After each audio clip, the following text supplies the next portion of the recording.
Hi, I'm Evel Genius with Assassination City Roller Derby's Travel Team Special Ops, and today I'm going to talk to you about some of the physics of wheels. There are so many wheels out there by so many manufacturers, it's kind of hard to get a whole handle on it. For starters, we're going to talk about durometer, which is equivalent to the hardness of a wheel. The lower the durometer, the grippier the wheel, the higher the durometer, the harder the wheel.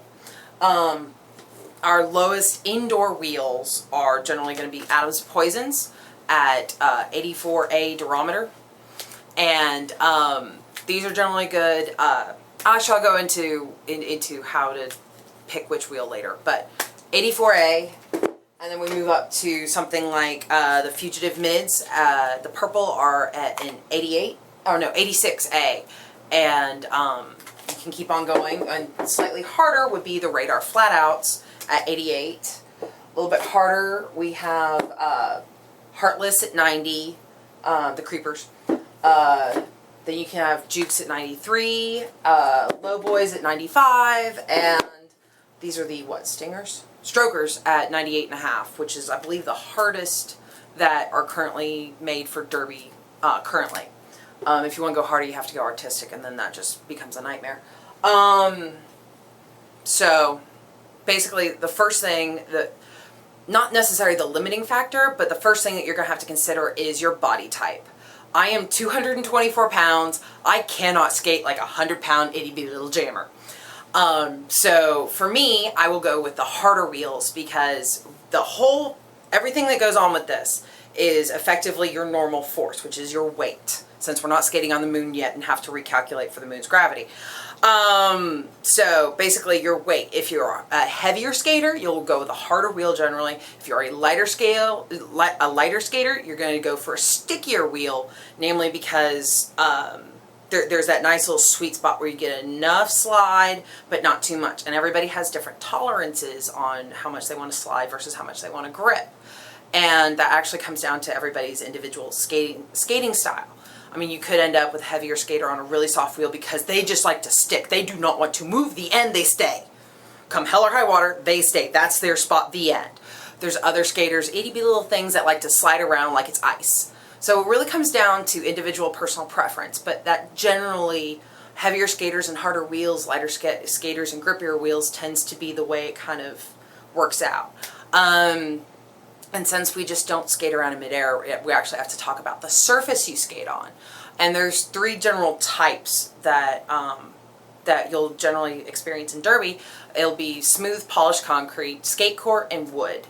And depending on which surface you're on will also kind of influence which wheels you go for. For smooth concrete, because it is such a very hard surface, you want to go for a stickier wheel. Like when I skate on concrete with Assassination City, when we did that in Beaumont and we did it in Lubbock and a couple other places, I will generally go with my Poisons, or I'll go so far as to use some of my outdoor wheels, which are very, very squishy, namely so that as you roll over bumps and things like that, it's not a major deal and you won't ruin the wheel. Unfortunately, that's the thing. Never take your indoor wheels outside ever unless you really hate those wheels and never want to skate on them again. And skate court is generally a mix. There'll be some skaters that are really happy on their Poisons on skate courts. There'll be some skaters that are on the Strokers at 98.5 durometer. So it's kind of what you personally prefer. I will generally go with either anywhere from like a 93 to a 98.5, depending on what I need to do. If I'm jamming more, if I'm blocking more.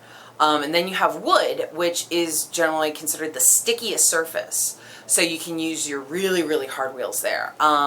If you've got the artistic wheels, or if you go for the Strokers or any of the others. Temperature is another big major factor. A surface will tend to be stickier and softer in the summer than it will in the winter. I've even noticed the difference based on whether or not the AC is on as to whether or not wheels will stick or grip. So there's a lot of different factors to take into account as to what wheels are right for you for this given practice or bout. Another thing that people will do in order to get the right style for them is to use pushers and to mix and match different durometers. Generally, when you're using pusher wheels, you will either put them both on the inside of the skate, or you'll do this front toe, this back heel, or just the back heel or just the front toe. Different people do different things. Try it out. See what works for you. And that's really what it all comes down to, is just experiment, try new things. I started off doing pushers diagonal, and it got to the point where it wasn't giving me everything I needed it to. So I went back to all 4 wheels are the same type, because that lets me turn left as equally well as I can turn right. When you have pusher wheels turning right, all of a sudden becomes a lot harder. Hubs. There are a couple different types of hubs. You've got your nylon hubs, and you've got hybrid hollow cores, what Jude calls them, but basically they're plastic. They're plastic on the back and metal on the front.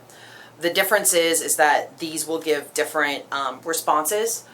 For somebody as big as me and with as much force as I put on a wheel, I generally go for the metal hubs, just because it doesn't deform as much as a plastic one will. But I mean, really, it comes down to personal preference. Those are just generalities. The other thing that I want to talk to you about is not only the width of your wheel, such as the difference between a slim and a wide wheel. I don't know if that's too terribly obvious, but they are significantly different.